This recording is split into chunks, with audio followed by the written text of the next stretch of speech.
Pues sean bienvenidos al culto de capilla de este día jueves, el cual el énfasis de la semana pues ha sido Zacarías y Malaquías, que ha sido de mucha bendición para nuestras vidas, las exposiciones de la palabra de Dios. Pues damos gracias a Dios por eso, porque ha sido bueno con cada uno de nosotros. Y vamos a hacer, bueno, más bien vamos a escuchar la palabra de Dios en Malaquías 1:6 al 14. Puse un audio para que podamos entender un poquito mejor. A veces no leemos bien y pues a mí me gusta bastante los audios en la Biblia y pues hoy vamos a escuchar esta parte de la palabra de Dios.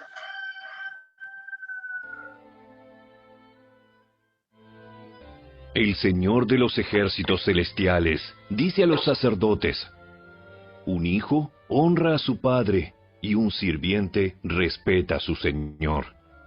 Si yo soy su padre y su señor, ¿dónde están el honor y el respeto que merezco? Ustedes han tratado mi nombre con desprecio. No obstante, preguntan: ¿de qué manera hemos tratado tu nombre con desprecio? Mostraron su desprecio al ofrecer sacrificios contaminados sobre mi altar. Entonces preguntan: ¿cómo hemos contaminado los sacrificios? Los contaminaron al decir que el altar del Señor no merece respeto. Cuando ofrecen animales ciegos como sacrificio, ¿acaso no está mal? ¿Y no está mal también ofrecer animales lisiados y enfermos? Intenten dar este tipo de regalos al gobernador y vean qué contento se pone, dice el Señor de los ejércitos celestiales. Adelante, supliquen a Dios que sea misericordioso con ustedes. Pero cuando llevan esa clase de ofrendas a Él, ¿por qué debería tratarlos bien?, pregunta el Señor de los ejércitos celestiales. ¿Cómo quisiera que alguno de ustedes cerrara las puertas del templo para que esos sacrificios despreciables no fueran ofrecidos? No estoy nada contento con ustedes, dice el Señor de los ejércitos celestiales, y no aceptaré sus ofrendas. Sin embargo, mi nombre es honrado desde la mañana hasta la noche por gente de otras naciones. En todo el mundo ofrecen incienso dulce y ofrendas puras en honor de mi nombre. Pues mi nombre es grande entre las naciones, dice el Señor de los ejércitos celestiales. Ustedes, en cambio, deshonran mi nombre con sus acciones. Al traer alimentos despreciables, declaran que no está mal deshonrar la mesa del Señor. Ustedes dicen: es demasiado difícil servir al Señor, y consideran un fastidio mis mandamientos, dice el Señor de los ejércitos celestiales.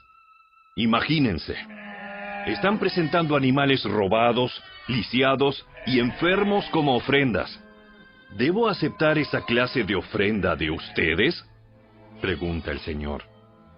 Maldito sea el tramposo que promete dar un carnero selecto de su rebaño, pero después sacrifica uno defectuoso al Señor. Pues yo soy un gran rey, dice el Señor de los ejércitos celestiales, y mi nombre es temido entre las naciones.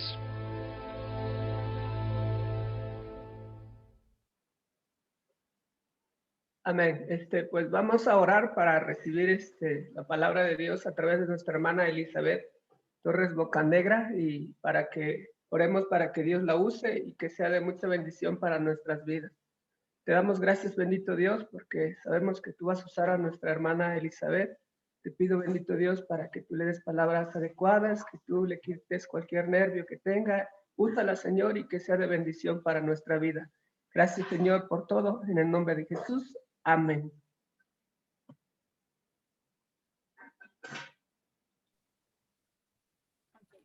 Voy a preguntar si me escucho. Ok, gracias. Sí me escucho porque pues aquí sucede de todo. Antes vivía en un lugar donde literalmente a un lado de mi casa pasaba el tren y ahora ya no, pero mi micrófono falla en ratitos. Entonces, bueno, si de pronto me ven haciendo mímica, pues es porque mi micrófono se detuvo y nada más me avisan. Por favor. Ok, Bueno, pues fíjense que estaba yo rompiéndome mi cabeza para pensar en cómo introducir este sermón. Saúl me hizo el favor de enviarme con anticipación esta presentación que él preparó. Me pareció increíble cómo de pronto el audio cuando cambia, cuando se le da esa entonación, pues nos lleva, a mí hasta me da miedo escucharlo así.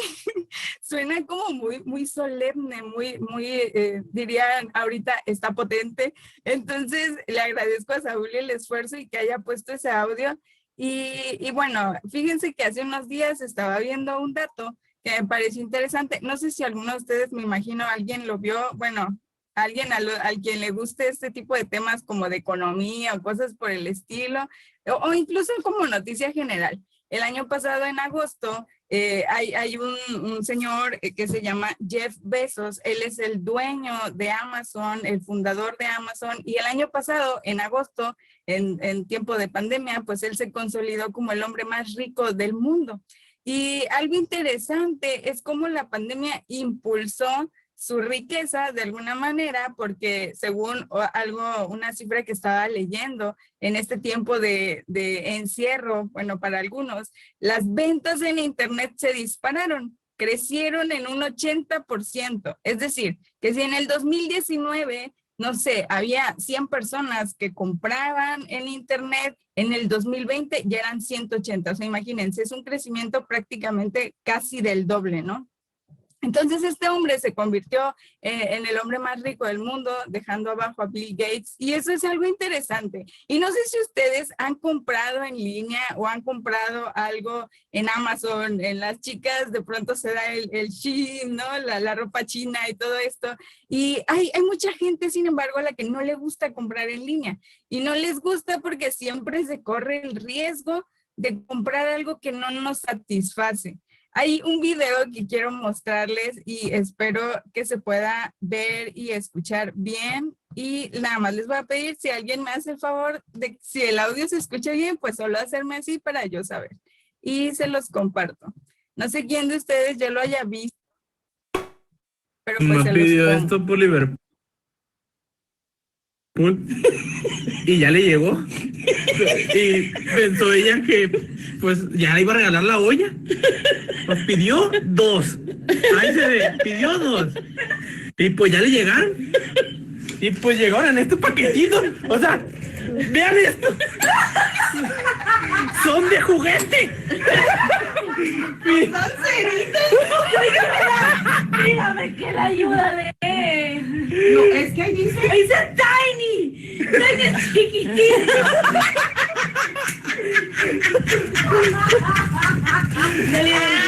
Pues no tienen una mamá bilingüe. No, pero pidió 2.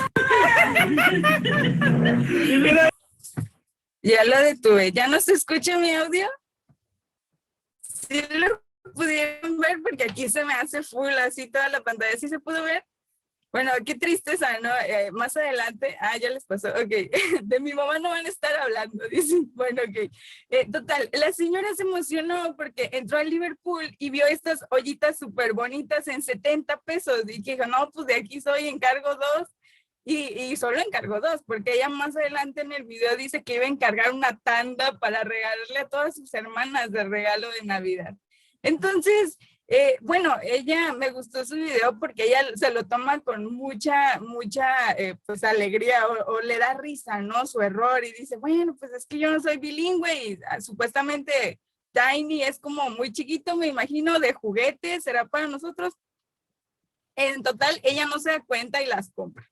Y bueno, ¿por qué les quise poner ese video? Porque hoy, con Betterware, ok, porque precisamente hoy vamos a estar hablando de un tema que bueno, ustedes ya vieron esa lectura que hicimos. El día de ayer, gracias a Dios, Dan habló acerca de Malaquías. Y le agradezco a Dan porque pues ya me ahorró el tiempo de dar el contexto de Malaquías, pero aún así hay algo que quisiera decir.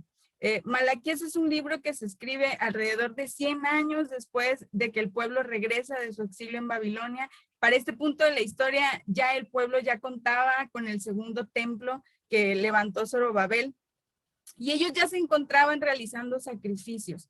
Y algo interesante, y de hecho ayer también nos lo mencionó Dan, algo interesante en el libro de Malaquías es esta estructura que tiene, en la cual en todo su contenido Dios sostiene 6 disputas o 6 debates con su pueblo. Y usualmente la estructura de estos debates es muy similar. Siempre comienza con Dios lanzando una denuncia en contra del pueblo y vaya, el pueblo responde a esta denuncia con preguntas irónicas o incluso pues rayando en lo cínicas, ¿no? Dios les lanza una acusación y ellos dicen, bueno, pero ¿y cómo es que nosotros hicimos esto? Es algo así como cuando tu mamá te decía algo y tú en lugar de ponerte blandito todavía le contestabas, ¿no? Es algo por el estilo. Y usualmente estos debates terminaban con Dios hablando de un argumento sólido en contra del pecado del pueblo, y de pronto pues Dios ya los dejaba sin excusas, sin ningún pretexto. Y nosotros el día de hoy estuvimos viendo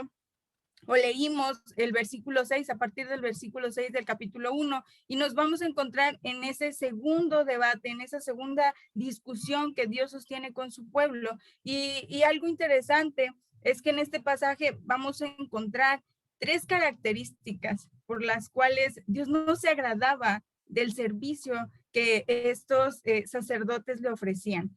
Vamos a encontrar estas 2 características del servicio que Dios quería recibir, pero que el pueblo no se lo estaba dando.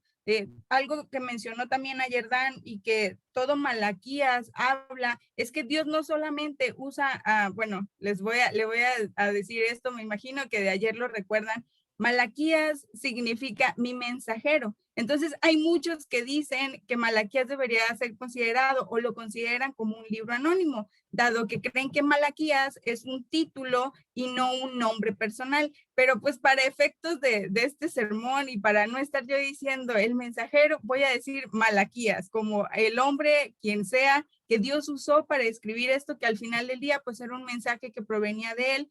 Y bueno, Dios por medio de Malaquías denuncia esa corrupción espiritual en la cual habían caído no solo los sacerdotes, sino en general todo el pueblo de Israel. Y bueno, vamos a iniciar viendo el versículo número, denme un segundito, porque lo voy a avanzar. Ok, y aquí está. La primera característica que vamos a ver de un servicio que Dios quiere es que Él desea un servicio en el cual se le ofrece lo mejor. Y en el versículo 6 dice esto: un hijo honra a su padre y un sirviente respeta a su señor. Si yo soy su padre y su señor, ¿dónde están el honor y el respeto que merezco? Y Malaquías es un libro precioso porque de alguna manera, desde la primera discusión que Dios tiene con su pueblo, él inicia con una frase una declaración bastante sorprendente. Él dice, yo siempre los he amado. Lo pueden ver en el versículo 2. Y ahora esta segunda discusión, Dios la inicia así: un hijo honra a su padre y un sirviente respeta a su señor. Si yo soy su padre y su señor, ¿dónde está el honor y el respeto que merezco? Y de alguna manera algo que podemos ver es que Dios siempre había querido que su pueblo se relacionara con él como lo hace un hijo con su padre, y que le respetara, le temiera, le sirviera como lo haría un sirviente con su dueño, con su soberano, que es lo que significa esta palabra en hebreo.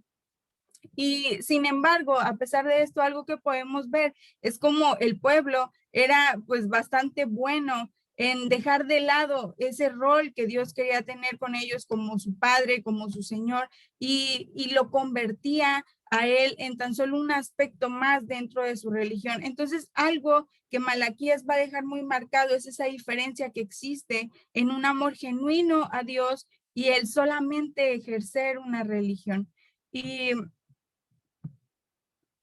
algo que nosotros podemos observar en todo el Antiguo Testamento es que el gran pecado en el cual siempre una y otra vez caía el pueblo de Israel es la idolatría. La idolatría fue lo que los llevó a hacer un becerro de oro cuando ellos estaban en el monte Sinaí. La idolatría también condujo a que el reino del norte fuera exiliado por Asiria y fuera dispersado. Y la idolatría también condujo a que el reino del sur fuera exiliado durante 70 años en Babilonia. Y uno podría pensar o imaginar que tal vez después de tanto sufrimiento, después de todo lo que ellos han vivido como pueblo, como nación, uno podría pensar que Israel regresaría convertido en una nación diferente o regresaría con un corazón distinto. Pero en Malaquías nos vamos a dar cuenta que esto no fue así, que a pesar de que el pueblo de Israel había vivido todo lo que había vivido, ellos llegaron y este remanente que regresó, que nos decía también Dan, alrededor de 50,000 hombres los que habían regresado, tenían también un problema en su corazón. Si bien ellos ya no estaban como tal ejerciendo la idolatría, ellos sí encontraron pecados alternos a esto. Y uno de ellos es que aunque no se inclinaban delante de imágenes o ídolos, al menos ellos mantenían a su Dios a una cierta distancia. Se permitían poner en duda su amor, sus hechos, su autoridad y sus palabras. Y eso es algo que Malaquías va a dejar muy, muy en claro. En la primera discusión que Dios tiene con ellos, cuando Él les dice, yo siempre los he amado, la respuesta inmediata de ellos es, ¿y en qué nos has mostrado ese amor? ¿Cómo dices que nos has amado? Ellos dudaban de todo lo que Dios les había dicho y de alguna manera Malaquías, este mensajero de Dios, es usado para denunciar esta corrupción espiritual en la que había caído todo el pueblo, desde los sacerdotes hasta el más chiquito. Entonces, Dios mismo es quien está acusando a su pueblo. Y en este versículo, en estos dos versículos, que el 6 y el 7, lo que podemos ver es que Dios los acusa de estar despreciando su nombre. Y este desprecio ellos lo demostraban a través de aquellas ofrendas que eran ofrecidas en el altar del Señor. Ellos habían tenido la mesa del Señor como algo indigno. Hoy yo quisiera como transmitir y decir, Dios desea un servicio, a Dios le agrada un servicio que le ofrece lo mejor, pero este no era el caso de los sacerdotes, este no era el caso del pueblo de Israel. Al contrario, dice el versículo 7, ustedes mostraron su desprecio al ofrecer sacrificios contaminados sobre mi altar. Entonces preguntan, ¿cómo hemos contaminado los sacrificios? Los contaminaron al decir que el altar del Señor no merece respeto. Y algo que podemos pensar es que la situación tanto de los sacerdotes como del pueblo en general era algo bastante trágico, porque por un lado, ellos no tenían el suficiente deseo o entrega o entusiasmo para servir a Dios de todo su corazón, pero por otro lado tampoco lo desobedecían abiertamente. Ellos de alguna manera se mantenían caminando en un terreno aparentemente neutral, donde no tenían que ser blanco ni negro, sino más bien gris. Un lugar en el que no necesitaban amar a Dios con todo su corazón, pero tampoco necesitaban decir abiertamente que se rebelaban en contra de Él. Y yo me imagino que esta situación es algo poco satisfactorio tanto para el pueblo como para Dios, porque por un lado ellos no hacían lo que realmente querían, sino que les parecía fastidioso servir a Dios, y por otro lado Dios tampoco estaba siendo honrado por medio de la adoración que recibía de ellos. Sin duda que cuando yo veía esto decía, bueno, esta denuncia que Dios hace por medio de su mensajero nos debiera poner a pensar a nosotros qué clase de ofrendas son las que nosotros le ofrecemos a nuestro Señor. Y de alguna manera, tal vez nosotros podemos decir a quién o a quiénes nos recuerdan. Y si bien yo no quiero caer como en que alguien diga, bueno, pero nosotros no ofrecemos sacrificios para ser salvos, y eso es totalmente cierto. No hay ningún sacrificio que podamos hacer en beneficio de nuestra salvación, porque únicamente el sacrificio agradable y acepto para eso es Cristo Jesús, y Él ya lo hizo. Sin embargo, sí la Biblia de alguna manera habla de ese sacrificio que nosotros tenemos que presentar delante de Dios todos los días, y no es para ser salvos, salvos, sino que es un sacrificio que realizamos en virtud de que ya hemos sido salvados. Y me parece que esto es de lo cual Pablo le hablaba a los romanos en el capítulo 12, versículo 1, diciéndoles lo siguiente: por lo tanto, amados hermanos, les ruego que entreguen su cuerpo a Dios por todo lo que Él ha hecho a favor de ustedes, que sea un sacrificio vivo, santo, la clase de sacrificio que a Él le agrada. Esta es la verdadera forma de adorarlo. De alguna forma, Pablo está diciendo que la respuesta lógica ante esa salvación tan grande y esa gracia que Dios nos ha mostrado por medio de Jesucristo, la respuesta lógica a esa salvación es que ahora nosotros nos entreguemos a nosotros mismos como un sacrificio vivo y santo delante de Dios. Y en alguna ocasión escuchaba a un hermano reflexionar en este versículo y dijo algo que se me quedó clavado. Él dijo: el problema de los sacrificios vivos es que se pueden bajar del altar. Y a veces nosotros hacemos eso. A veces nosotros un día estamos entregados y decimos: Señor, te quiero servir, te quiero agradar, pero al día siguiente tal cual nos bajamos y somos necios y a lo mejor pecamos en contra del Señor. Y no sé, cuando pensamos en el servicio a Dios, que es el enfoque de este sermón que quise compartir, de alguna manera nosotros siempre podemos encontrar pretextos y podemos encontrar excusas para ofrecerle a Dios no lo mejor de nosotros, sino lo peor. Y no sé quién de ustedes alguna vez ha escuchado o ha usado la frase, pero bueno, Dios conoce mi corazón. Y usualmente usamos esta frase para justificarnos. Usualmente la usamos cuando algo de lo que estamos haciendo, lo estamos haciendo de manera, pues, no sé, con el menor esfuerzo, por no decir mediocre. Yo no quiero sonar tan cruel, pero a lo mejor cuando no estamos haciendo algo de la manera en la que debiéramos, decimos: bueno, Dios conoce mi corazón. Y algo que podemos aprender a través de Malaquías es que, aunque sí, Dios conoce nuestro corazón, hay una verdad que no podemos olvidar, y es que a Dios sí le importa. A Dios sí le importa lo que le damos y también le importa cómo se lo damos. A Dios sí le importa la manera en la que nosotros cuidamos de las ovejas que Él nos ha confiado. A Dios le importa la manera en la que preparamos una clase. Le importa la seriedad con la que tomamos el preparar a lo mejor un sermón. Le importa la calidad del tiempo que le damos. A Dios le importa todo lo que ofrecemos. A Él le interesa si le estamos dando lo mejor o si sencillamente le estamos dando aquello que nos sobra, aquello que no es relevante en nuestra vida. Ahora, esto es, bueno, es como un pequeño test rápido de espiritualidad. Si nosotros quisiéramos saber realmente cómo está nuestra vida con Dios, cómo está nuestro corazón respecto a Dios, qué tanto lo estamos amando, si Él está siendo una prioridad en nuestra vida, deberíamos preguntarnos: ¿qué es lo que le estoy dando todos los días y cómo se lo estoy dando? Si a lo mejor yo soy de los que se aburren fácilmente, se fastidian, todo le cansa, todo le parece pesado, y ahorita que está de moda este meme, estaba yo pensando y decía: bueno, ¿quieres ir al seminario? Ajá, pero hay que hacer tequio. Ay, no. Y eso es algo en lo que a lo mejor nosotros podemos caer, en despreciar a Dios a lo mejor sin saberlo, o sin pretenderlo, o sin decirlo, pero sí por medio de nuestras acciones.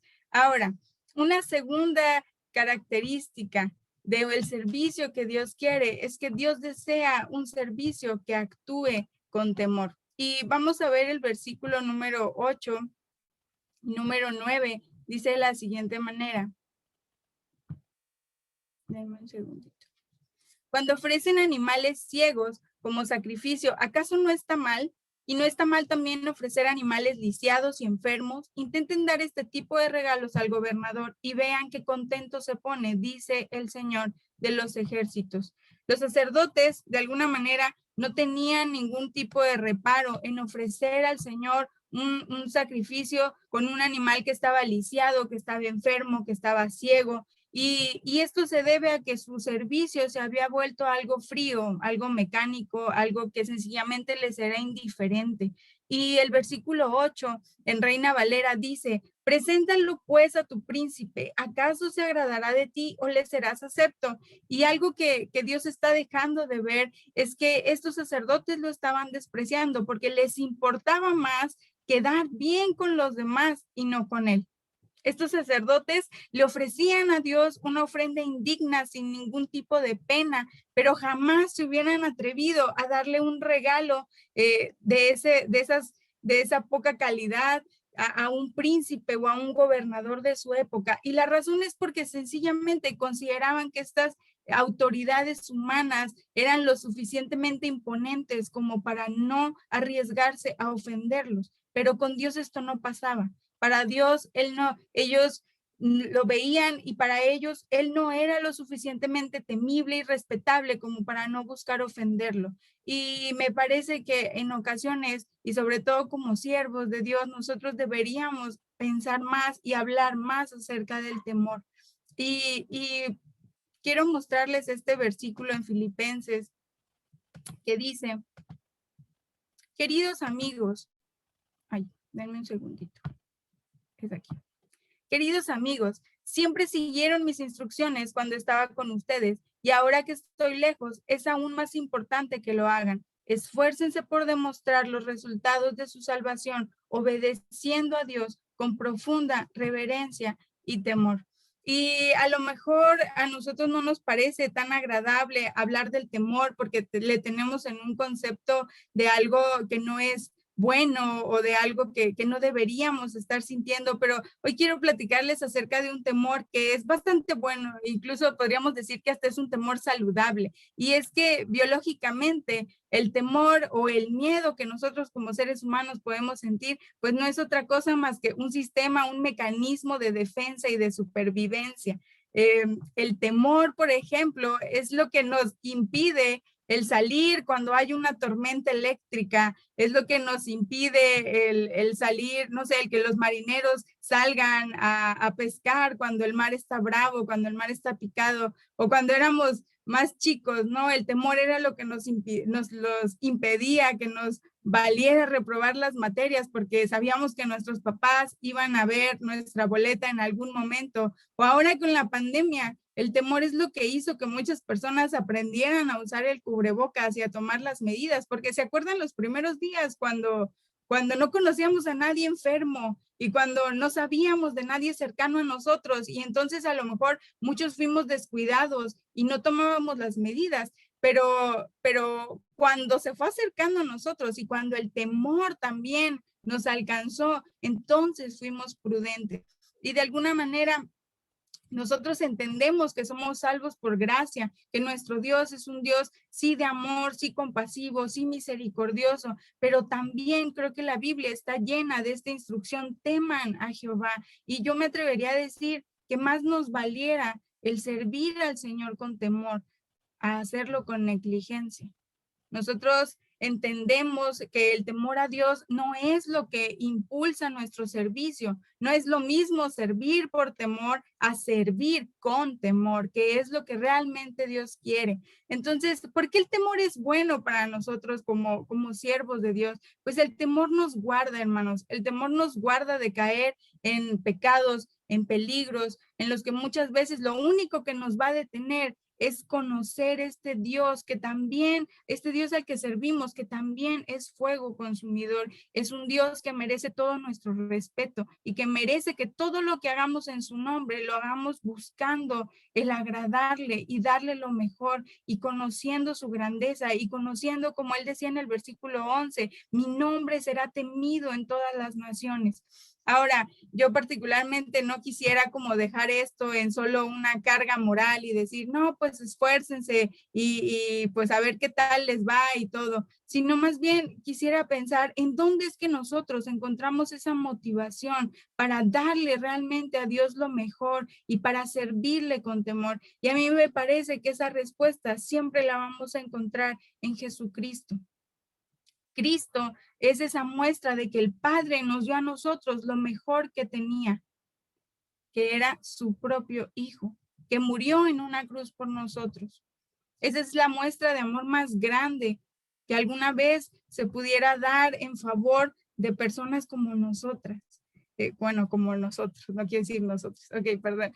Y bueno, eso es algo que Dios ha hecho, esa es la parte del amor especial y perfecto que Dios ha mostrado con nosotros. Y la salvación es algo increíble. Yo siempre me pongo a reflexionar en eso y así rápidamente. Yo tenía 20 años de no ver a mi papá y hace un año el Señor me permitió volver a verlo y me concedió la bendición de verlo como un hombre transformado, un hombre que ahora le conoce. Y me sorprendí de cómo Dios restauró mi pequeña familia rota.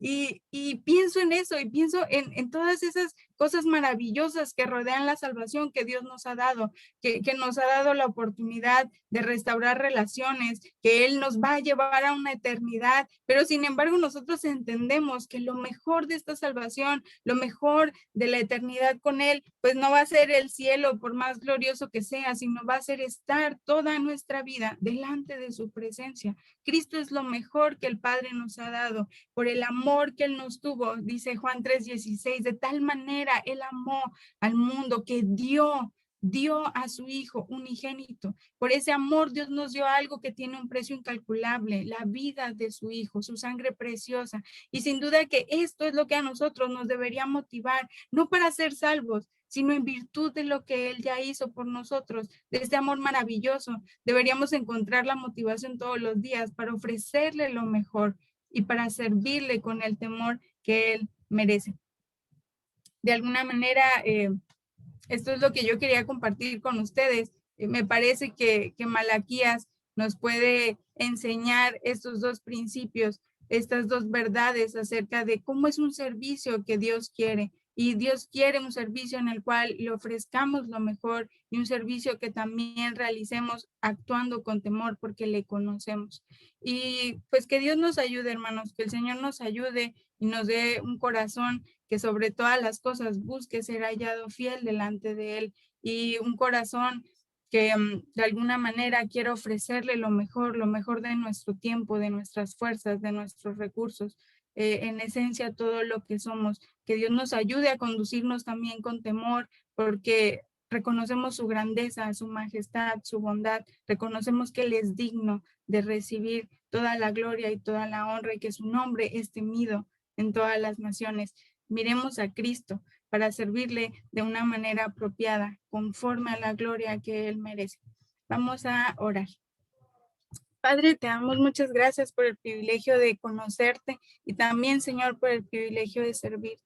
Te rogamos, Señor, que tú sigas obrando en nuestros corazones, que tú nos motives, Padre, que encontremos en ti esa motivación suficiente para ofrecernos todos los días, Señor, como un sacrificio agradable delante de ti.